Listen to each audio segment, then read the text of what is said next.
Good morning, सभी का स्वागत है सीएल कैरियर एकेडमी में। आइए हम पढ़ेंगे आज के करंट अफेयर्स के बारे में। बेहतरीन और शानदार प्रश्न आपके सामने ही है, परीक्षा में आने वाले एकदम प्रश्न है, आपको फ्री में दिया जाता है सीएल कैरियर एकेडमी के चैनल पर। तो चलिए शुरुआत करते हैं। मैं मणिभूषण मिश्रा आप लोगों के साथ शानदार करंट अफेयर शेयर करूंगा। आप प्रतिदिन सुबह 7:30 पर हमारे साथ जुड़िए सीएल कैरियर एकेडमी के चैनल पर। डेली दिन प्रतिदिन देश दुनिया की खबरों पर आधारित जो प्रश्न बनाए गए आपके परीक्षा के लिए महत्वपूर्ण है, तो वो पढ़िए और अपनी नोट्स बनाइए। चलिए आज का पहला प्रश्न हमारा, हाल ही में किस भारतीय अमेरिकी को न्यूयॉर्क में मैनहट्टन फेडरल डिस्ट्रिक्ट कोर्ट का पहला भारतीय न्यायाधीश नियुक्त किया गया है? पहला भारतीय न्यायाधीश नियुक्त किया गया है किसे? अरुण सुब्रमण्यम, अनंत सुब्रमण्यम, आफशा खान या कोई नहीं? आपको बताना है किसे नियुक्त किया गया है। बहुत ही महत्वपूर्ण प्रश्न है। इस प्रश्न का जो सही जवाब होगा यह हो जाएगा Arun Subramaniam is the right answer. सही जवाब होगा ए। प्रश्न है किस भारतीय अमेरिकी को न्यूयॉर्क में जो कोर्ट है मैनहट्टन फेडरल डिस्ट्रिक्ट कोर्ट में क्या बनाएगा? पहला भारतीय अमेरिकी न्यायाधीश नियुक्त किया गया है, यह बताइए आप लोग। तो इसका उत्तर हो जाएगा Arun Subramaniam is the right answer. राय बहुत बहुत महत्वपूर्ण है, यह प्रश्न महत्वपूर्ण बहुत है। ऐसे प्रश्न परीक्षाओं में लगातार पूछे जाते रहते हैं। इनको अमेरिकी राष्ट्रपति जो बाइडेन द्वारा इनको नामित किया गया है संयुक्त राज्य अमेरिका की जिला अदालत के लिए, सूर्य सुब्रमण्यम को। सीनेट जो अमेरिकी संसद का दूसरा और सबसे उच्च सदन है, उसने 58 मतों से इनको क्या किया? इनको इसके लिए चुना। अमेरिकी सीनेट जो संसद का दूसरा सदन है, 100 सदस्य होते हैं, 50 राज्यों के 100 सदस्य, प्रत्येक राज्य से 2 सदस्य आते हैं। तो उन्होंने अरुण सुब्रमण्यम के नाम की मोहर लगा दी और अरुण सुब्रमण्यम जो है अमेरिकी न्यायाधीश जो पहले भारतीय अमेरिकी हैं नियुक्त किया गया है। The very very most important. जो है अनंत सुब्रमण्यम का जन्म 2001 में नहीं, इनका जन्म हुआ था वहां पर अमेरिका में हुआ था 1979 पेंसिल्वेनिया के पिट्सबर्ग में। तो इनका जन्म अमेरिका में हुआ था 1979 में, है ना, पेंसिल्वेनिया में, याद रखिएगा पिट्सबर्ग। चलिए अगला प्रश्न देखते हैं। भारतीय नौसेना ने ट्रोपेक्स 2023 अभ्यास का आयोजन कहां किया है? भारतीय नौसेना ने एक अभ्यास किया है, नाम है ट्रोपेक्स 2023। कहां किया? इसका सही जवाब हो जाएगा अरब सागर, Arabian sea. Very very most important, Arabian sea में ट्रोपेक्स अभ्यास का आयोजन किया है।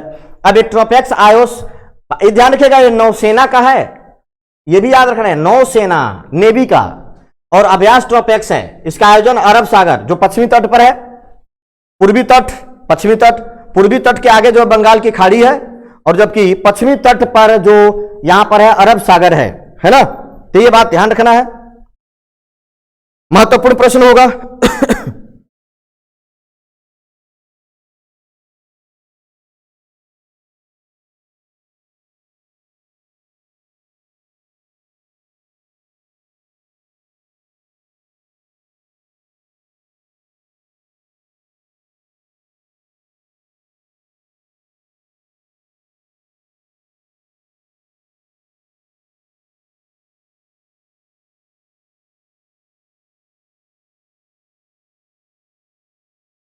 नवंबर 2022 से नवंबर 2023 4 महीने तक चलने वाला अरब सागर में यह अभ्यास है। नवंबर 2022 से मार्च 2023 तक चलेगा। ये कब से कब तक है? नवंबर 2022 से मार्च 2023 तक चलेगा, है ना। ये एक सुरक्षा अभ्यास है हिंद महासागर में। सुरक्षा अभ्यास है। ट्रोपेक्स 23 लगभग 70 भारतीय नौसेना जहाजों, 6 पनडुब्बियों और 75 से अधिक विमानों की भागीदारी। 70 भारतीय नौसेना के जहाज, इसमें 70 नौसेना के जहाज, पनडुब्बी, है ना, विमान इसमें शामिल हुए हैं। तो अरब सागर में इसका जो है अभ्यास किया गया है। शांति काल से शत्रुता तक नौसेना के संक्रमण का परीक्षण करने के लिए कई चरणों में आयोजित किया जा रहा है, यह भी ध्यान रखिएगा। जबकि पहले चरण में अभ्यास जो हुआ था 12 से 13 जनवरी 2021 को पूरे समुद्र तट पर द्वीप क्षेत्रों पे, जिसका नाम रखा गया अभ्यास सी विजिल रखा गया था पहले चरण में, है ना। तो भारतीय नौसेना तटरक्षक बल इस अभ्यास में तटीय राज्यों के अनुशासित प्रदेशों की समुद्री पुलिस के साथ साथ समुद्री क्षेत्र में अन्य हितधारकों के बेड़े का भागीदारी के साथ यह मनाया जा रहा है। अरब सागर, बंगाल की खाड़ी सहित हिंद महासागर क्षेत्र में स्थापित अभ्यास लगभग 4300 समुद्री मील है ना के क्षेत्रों में यह अभ्यास किया जा रहा है। यह अभ्यास हिंद महासागर क्षेत्र और इसके सहायक जल में वर्तमान भू रणनीतिक वातावरण के संदर्भ में एक जटिल बहुआयामी योजना के तहत भारतीय नौसेना के युद्ध तैयारियों का परीक्षण करने के उद्देश्य से यह किया जा रहा है। ट्रोपेक्स भारतीय नौसेना द्वारा अरब सागर में किया जा रहा है नवंबर 2022 से मार्च 2023 तक के लिए। अगला, अंतर्राष्ट्रीय महिला न्यायाधीश दिवस 2023 कब मनाया गया है? अंतर्राष्ट्रीय महिला न्यायाधीश 2023 है ना, 10 मार्च, 11, 12 या 13 मार्च कब मनाया गया? 10 मार्च इज द राइट आंसर, 10 मार्च इसका उत्तर हो जाएगा ए। 10 मार्च को अंतर्राष्ट्रीय महिला न्यायाधीश दिवस 2023 मनाया गया है। आप देखेंगे न्यायाधीश, न्याय और न्यायपालिका क्षेत्र में महिलाओं को प्रोत्साहन देने के लिए यह दिवस मनाया जाता है।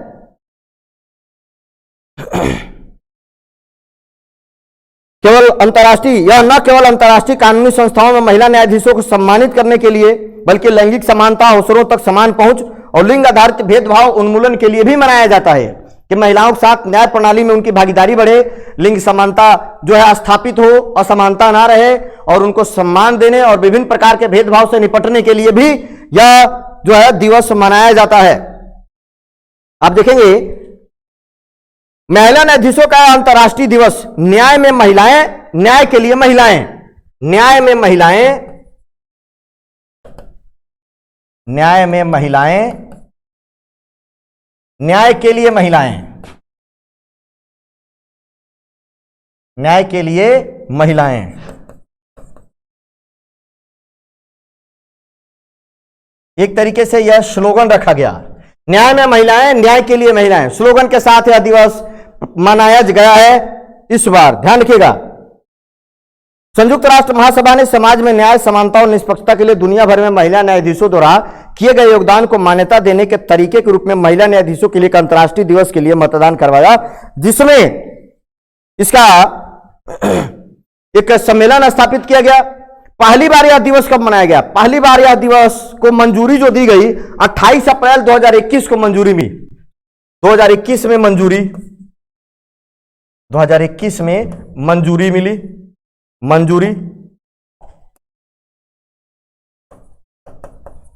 मंजूरी मिली है ना। अप्रैल 2021 में मंजूरी मिली और पहली बार कब मनाया गया? 10 मार्च 2022 को पहली बार यह दिवस मनाया गया। पहली बार यह दिवस मनाया गया। तो इस बार यह दूसरा ही था, यह दूसरा था, सेकेंड अंतर्राष्ट्रीय महिला न्याय दिवस। इसको मान्यता किसने दिया? यूएनओ के द्वारा।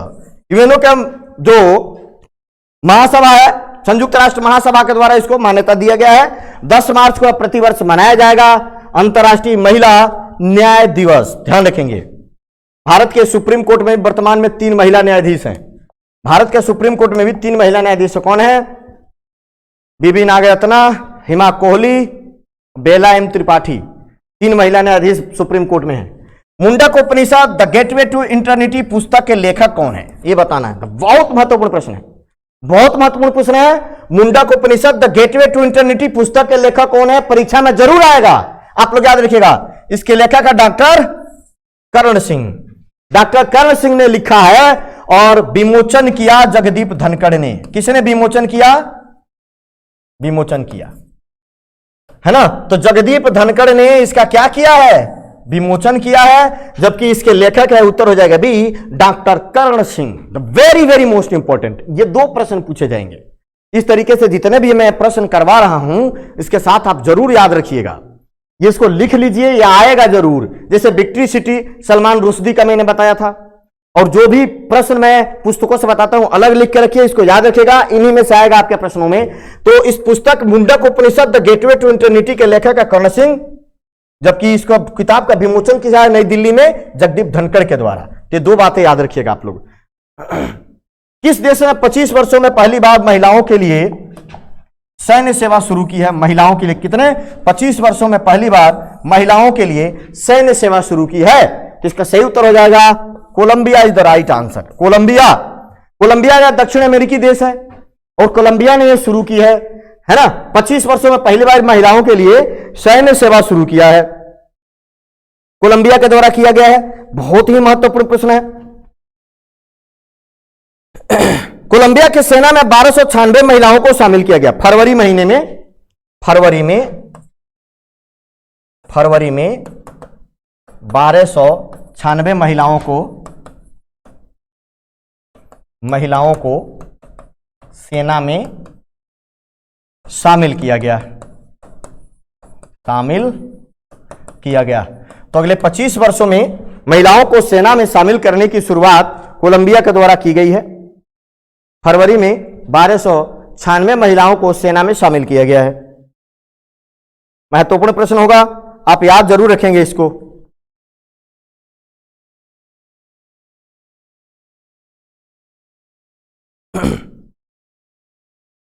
कोलंबिया में लंबे समय से 18 से 24 वर्ष की आयु के पुरुषों के लिए अनिवार्य सैन्य सेवा है। कोलंबिया में क्या है कि कोलंबिया में 18 से लेकर 24 वर्ष के जो लोग हैं उनके लिए अनिवार्य सेवा है। जितने भी युवा होंगे सेना में उनको जाना ही जाना है ना। महिलाओं के लिए रोका गया था, अब महिलाओं को भी क्या किया जा रहा है, इसमें रखा जा रहा है और महिलाओं के लिए भी खोला गया है। कोलंबिया की सेना में लगभग 2 लाख सैनिक हैं, जिनमें से 1% महिलाएं हैं अभी, जो अब तक सैन्य विश्वविद्यालय में भाग लेने प्रशासनिक को आवेदन करने में शामिल हुई हैं। हर साल दक्षिण अमेरिकी देश 12 महीने की अनिवार्य सैन्य सेवा के लिए सशस्त्र बल लगभग 50,000 पुरुषों का मसौदा तैयार करता है। तो याद रखेंगे, बहुत ही महत्वपूर्ण प्रश्न होगा। कोलंबिया की राजधानी कहां है? बेगोटा। इसकी राजधानी पूछा जाएगा, राजधानी है बेगोटा। कोलंबिया की राजधानी बेगोटा है। एक गणतांत्रिक देश है और यहां के राष्ट्रपति गुस्तावो फ्रांसिस्को पेट्रो हैं। राष्ट्रपति गुस्तावो फ्रांसिस्को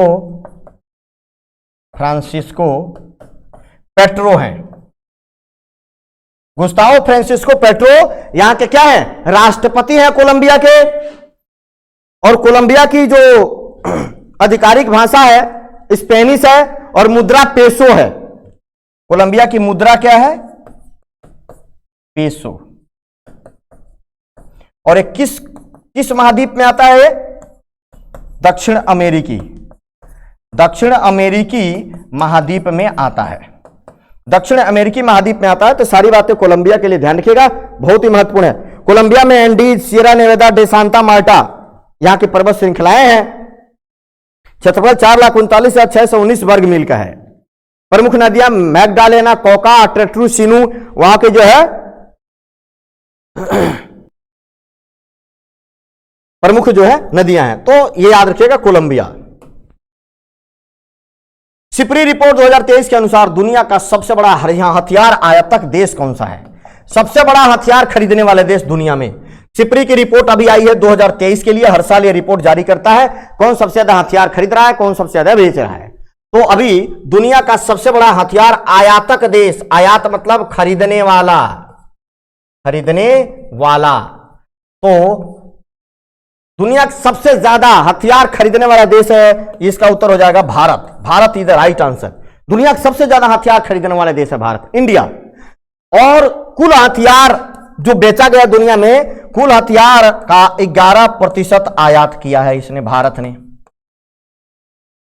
जितना हथियार दुनिया में बेचा गया उसका 11% किसने खरीदा? भारत ने खरीदा।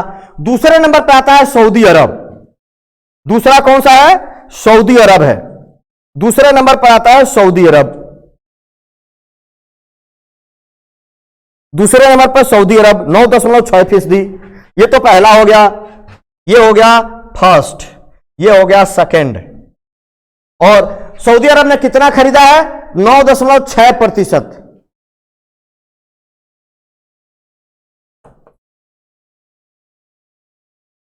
तीसरे नंबर पर आ जाएगा कतर। चौथे नंबर पर आ जाएगा ऑस्ट्रेलिया। कतर कितना है? 6.4। कतर ने 6.4% खरीदा, जबकि ऑस्ट्रेलिया ने 4.7% खरीदा। अगर पांचवा भी लिखना चाहे तो लिख सकते हैं चीन। चीन ने भी 4.7% हथियार खरीदे हैं। तो ये पहला इंडिया, दूसरा सऊदी अरब, तीसरा कतर, चौथा ऑस्ट्रेलिया। ये 4-5 सबसे ज्यादा जो है ना हथियार खरीदने वाले देश हैं। सबसे ज्यादा हथियार बेचने वाले देश कौन से हैं? भारत का जो है दुनिया में 11% इसकी खरीदारी रही है कुल हथियार का। और सबसे ज्यादा हथियार 40%, दुनिया के कुल हथियार निर्यात का 40% अमेरिका निर्यात करता है। तो निर्यातकों का नाम यहां लिख लीजिए। निर्यात कौन करता है? निर्यातक, सर्वाधिक निर्यातक। निर्यातक पहला नाम आया जाएगा अमेरिका का, पहला नाम अमेरिका का आ जाएगा। लगभग 40% अकेले हथियार निर्यात करता है अमेरिका। दूसरे नंबर पर आ जाएगा रूस। अमेरिका के बाद 16% हथियार के साथ रूस दूसरा सबसे बड़ा है। फ्रांस तीसरे नंबर पर आएगा। रूस, फ्रांस, रूस, फ्रांस, चीन, जर्मनी 16%। चीन, पांचवा आ जाएगा जर्मनी। रूस 16%, फ्रांस 11%, 5.2%, 4.2%। तो सबसे ज्यादा अमेरिका हथियार दुनिया में बेचता है और सबसे ज्यादा भारत खरीदता है। भारत सबसे ज्यादा रूस से अमेरिका हथियार खरीदा हुआ है। सबसे ज्यादा भारत जो है पिछले साल की तुलना में भारत में हथियार जो आयात करने की दर गिरी हुई है, फिर भी पहले नंबर पर है। अमेरिका, रूस, फ्रांस, चीन और जर्मनी शामिल है। दुनिया का 8वां सबसे बड़ा हथियार आयातक देश है पाकिस्तान, जो 14% की वृद्धि हुई है उसमें, है ना। और चीन सबसे ज्यादा अपना हथियार किसे बेचता है? पाकिस्तान को। और भारत को सबसे ज्यादा हथियार कौन बेचने वाला है? रूस। रूस भारत को सबसे ज्यादा हथियार बेचता है।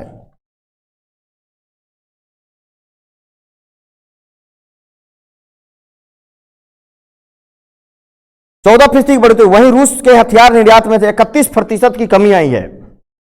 रूस के हथियार निर्यात में 31% की कमी आई है, याद रखिएगा।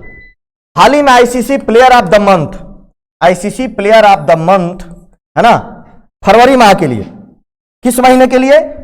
फरवरी माह के लिए ICC player of the month किसे चुना गया है ना? ICC player of the month किसे चुना गया है? तो इसका सही उत्तर हो जाएगा ये दोनों, अर्थात डी, ए और बी दोनों।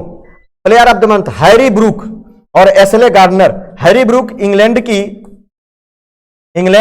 के क्रिकेटर हैं, क्रिकेटर पुरुष, इंग्लैंड के पुरुष क्रिकेटर है।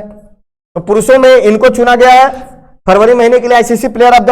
और ऑस्ट्रेलिया की हैं एसले गार्डनर, ऑस्ट्रेलिया, ये महिला है, ऑस्ट्रेलिया की हैं, महिला क्रिकेटर हैं। महिलाओं में, है ना, सर्वश्रेष्ठ प्लेयर ऑफ द मंथ किससे चुना गया है? एसले गार्डनर को। जबकि महिलाओं में किसे जाए? हैरी ब्रूक को चुना गया है।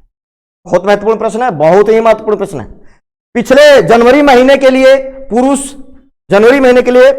पुरुष क्रिकेटर ऑफ द मंथ, है ना, पुरुष प्लेयर ऑफ द मंथ किसे चुना गया था? शुभमन गिल को। तो ये याद रखिएगा, जनवरी का भी दोनों महीने करवाए हो, जनवरी वाले में, फरवरी का भी करवाया हमने। ये दोनों लगातार देखेंगे तो ये सारी चीजें आपको मिलती रहेगी। तब वेरी वेरी मोस्ट इंपोर्टेंट, अभी बाबर आजम को आईसीसी ने क्या चुना है? वर्ष का सर्वश्रेष्ठ क्रिकेट प्लेयर। वर्ष का सर्वश्रेष्ठ क्रिकेट प्लेयर किसे चुना है? बाबर आजम, पाकिस्तान को। इसका उत्तर हो जाएगा डी, ए और बी दोनों। भारत की खुदरा मुद्रास्फीति फरवरी 2023 में घटकर कितने प्रतिशत हो गई? खुदरा, है ना, खुदरा मुद्रास्फीति, मुद्रास्फीति को बोलते हैं इन्फ्लेशन, महंगाई, घटकर कितने प्रतिशत रह गई है? तो खुदरा मुद्रास्फीति घटकर हो गई है 6.44%। याद रखिएगा, इकोनॉमी के करंट अफेयर्स हैं। खुदरा मुद्रास्फीति घटकर हो गई है 6.44%, 6.44%।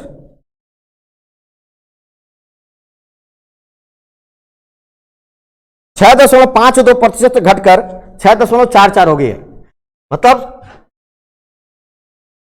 6.52% से घटकर 6.44% हो गया। याद रखिएगा ये। तो भारत की जो खुदरा मुद्रास्फीति दर घटी है, ये याद रखना है आप लोगों को। उपभोक्ता मूल्य सूचकांक में खाद्य वस्तुओं की कीमतों में वृद्धि पिछले महीने घटकर 5.9% रह गई, जो 6% थी। तो खाद्य वस्तुओं की कीमतों में भी वृद्धि में पिछले महीने घटोतरी हुई है, वृद्धि नहीं हुई, 6% से घटकर 6.95% हो गई। अगर एक चीज और देखें कि शहरी मुद्रास्फीति शहरी केंद्रों में और ग्रामीण क्षेत्रों में, तो शहरी क्षेत्रों में मुद्रास्फीति शहरी क्षेत्रों में 6.10% है, ग्रामीण क्षेत्रों में 6.72% है। मतलब शहरी केंद्रों की तुलना में ग्रामीण केंद्रों में मुद्रास्फीति ज्यादा है, ये भी याद रखिएगा। अगला प्रश्न देखें, किस देश के केरमाडेक द्वीप में 7.1 तीव्रता का भूकंप आया है? ये जो है अभी देखिए 7.1 तीव्रता का बहुत बड़ा भूकंप होता है। लगभग 7 से ऊपर के भूकंप सीरिया और तुर्की में भी आया था, बहुत तबाही हुई। तो ये केरमाडेक द्वीप कहां है? केरमाडेक द्वीप कहां है? तो यह केरमाडेक द्वीप न्यूजीलैंड में। इसका सही जवाब हो जाएगा New Zealand is the right answer. 7.1 तीव्रता के भूकंप न्यूजीलैंड में आए हैं।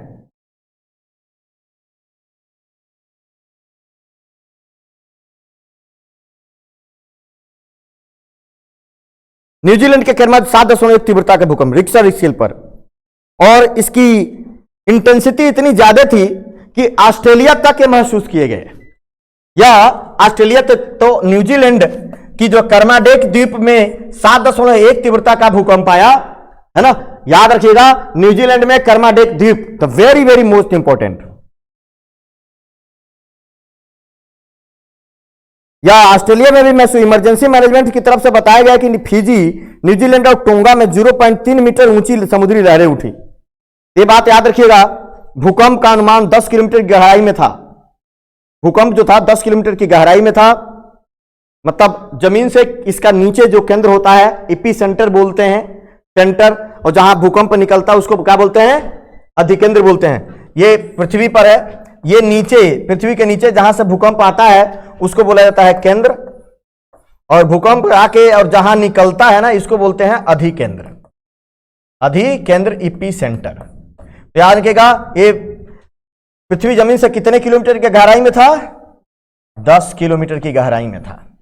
याद रखिएगा। अब भूकंप की तीव्रता रिक्टर स्केल पर कितनी थी? रिक्टर स्केल से क्या मापा जाता है? भूकंप की तीव्रता। याद रखिएगा, भूकंप की तीव्रता को मापा जाता है रिक्टर स्केल से मापा जाता है। बहुत ही महत्वपूर्ण है। रिक्टर स्केल पर इसकी तीव्रता 7.1 मापी गई है ना। हाल ही में जो अब तुर्की और सीरिया में जो भूकंप आए थे, जिसमें काफी तबाही हुई, भारत ने कौन सा ऑपरेशन चलाया था? ऑपरेशन दोस्त। वहां पर दवाइयों, अपने डॉक्टरों और उनकी सहायता के लिए भारत सरकार ने ऑपरेशन दोस्त नाम से एक ऑपरेशन चलाया था तुर्की और सीरिया के लिए। तो न्यूजीलैंड की राजधानी कहां है बताइए? कहां है न्यूजीलैंड की राजधानी? वेलिंगटन। न्यूजीलैंड की राजधानी कहां है? वेलिंगटन। राजधानी है वेलिंगटन, यह भी याद रखिएगा, बहुत ही महत्वपूर्ण है। न्यूजीलैंड की राजधानी वेलिंगटन है। इसके मुद्रा क्या है? डॉलर। प्रधानमंत्री क्रिस्टोफर जॉन हिपकिंस। प्रधानमंत्री कौन है? Christopher John Hipkins. Christopher John Hipkins है। और न्यूजीलैंडियाई डॉलर यहां की आधिकारिक मुद्रा है, न्यूजीलैंड डॉलर।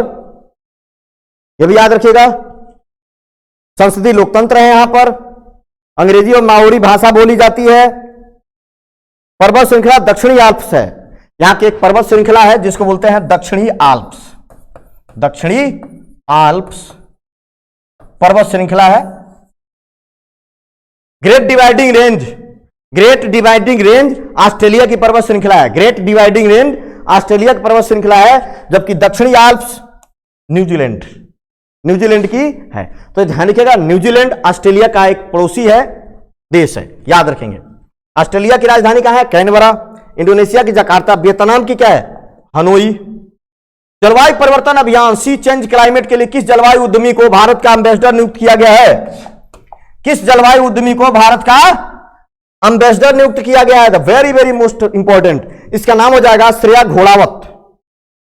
सही जवाब ए, श्रेया घोड़ावत को, है ना, सी चेंज क्लाइमेट जो अभियान है इसके लिए भारत के लिए एम्बेसडर नियुक्त किया गया है। भारत की तरफ से एम्बेसडर नियुक्त किया गया है। बहुत ही महत्वपूर्ण प्रश्न है। श्रेया घोड़ावत सी चेंज क्लाइमेट के लिए भारत का एम्बेसडर। एक वैश्विक जलवायु अभियान, जलवायु कार्रवाई में तेजी लाने के लिए महिलाओं की महत्वपूर्ण भूमिका के बारे में जागरूकता फैलाने के लिए सी चेंजेज क्लाइमेट के बारे में इनको लिया गया है। तो एक अपने आप में एक प्रश्न बनेगा, है ना, सी चेंज क्लाइमेट कि भारत की, ध्यान रखिएगा, भारत का एम्बेसडर सी चेंज क्लाइमेट जलवायु परिवर्तन में महिलाओं की भूमिका को उजागर करने के लिए श्रेया घोड़ावत को क्या किया गया है? जलवायु परिवर्तन भारत के लिए एम्बेसडर नियुक्त किया गया था। वेरी वेरी मोस्ट इंपॉर्टेंट है, ये पूछा जरूर जाएगा, बहुत ही महत्वपूर्ण है। तो चलिए इस प्रश्न को याद रखिएगा, है ना। कल फिर मिलेंगे इसी तरीके के प्रश्नों के साथ। सभी लोगों का बहुत बहुत धन्यवाद। जय हिंद, जय भारत।